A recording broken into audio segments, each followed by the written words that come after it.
क्योंकि जो प्रश्न था वो साधक का कि क्या हमें ईश्वर को कहने की आवश्यकता है, बताने की आवश्यकता है, ये बार बार जो हमें प्रार्थना करनी पड़ रही है।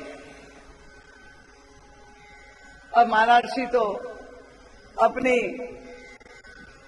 ये प्रज्ञा की मथानी लेकर पूरे मानस का मंथन कर लेते हैं और विभिन्न प्रसंगों में से, प्रभु की सभी लीलाओं में से हमारे सामने इस सिद्धांत को प्रमाणित करने के लिए दृष्टांत देकर हमें समझाते हैं।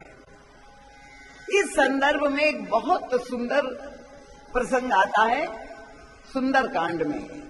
इस सिद्धांत को हमें अगर समझना है, महाराज श्री कहते हैं वहां जहां जगत जननी श्री सीता जी और हनुमान जी के बीच में जो संवाद हुआ है, वहां पर एक सूत्र बड़ा महत्वपूर्ण हमें मिलता है और उससे हमारे इस प्रश्न का उत्तर मिल जाता है। सुंदरकांड अत्यंत लोकप्रिय, इसलिए मैंने वो दृष्टांत आपके सामने ले रही हूं क्योंकि कथानक से आप अवगत हैं।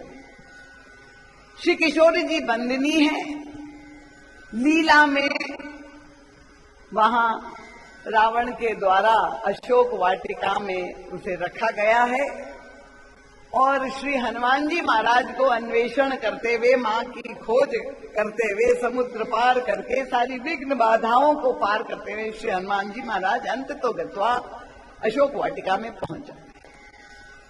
अब प्रभु का संदेश लेकर के श्री हनुमान जी महाराज पधारे हैं, पर क्या करते हैं? देखिए, जैसे ही प्रवेश करते हैं दूर से दर्शन हुआ, प्रथम दर्शन जगत जननी का, और आत्म विभोर हो गए। पर हनुमान जी महाराज की लीलाओं को हमें समझना चाहिए। ऐसे वो भावुक, इनसे बढ़कर के भक्ताग्रगण्य कौन? पर मां की खोज कर रहे और मां का दर्शन मिल गया तो ऐसे नहीं कि दौड़ करके जाके चरण पकड़ लिए मां के। हनुमान जी ने क्या किया? हर कार्य जब वे करते हैं तो विचार पूर्वक करते, इस बुद्धि और विवेक का प्रयोग करते हुए दिखाई दे रहे। योजनाबद्ध पद्धति से तरुपल्लव मह रहा लुकाई, करई विचार करो का भाई। विचार, बुद्धि का प्रयोग कर रहे। अशोक वृक्ष की पत्ते की आड़ में छिप करके बैठते हैं और कई अवसर रावण का वहां है, वो आप जानते हैं। रावण अब प्रताड़ित कर रहा है। श्री किशोरी जी को पहले प्रलोभन दिया, फिर डराने की, धमकाने का प्रयास किया और फिर प्रताड़ित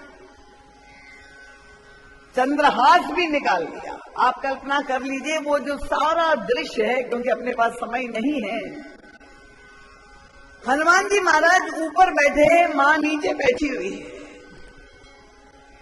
और मेरी मां को कोई प्रताड़ित कर रहा हो। श्री हनुमान जी महाराज ऊपर बैठे हुए अतुलित बलधामम,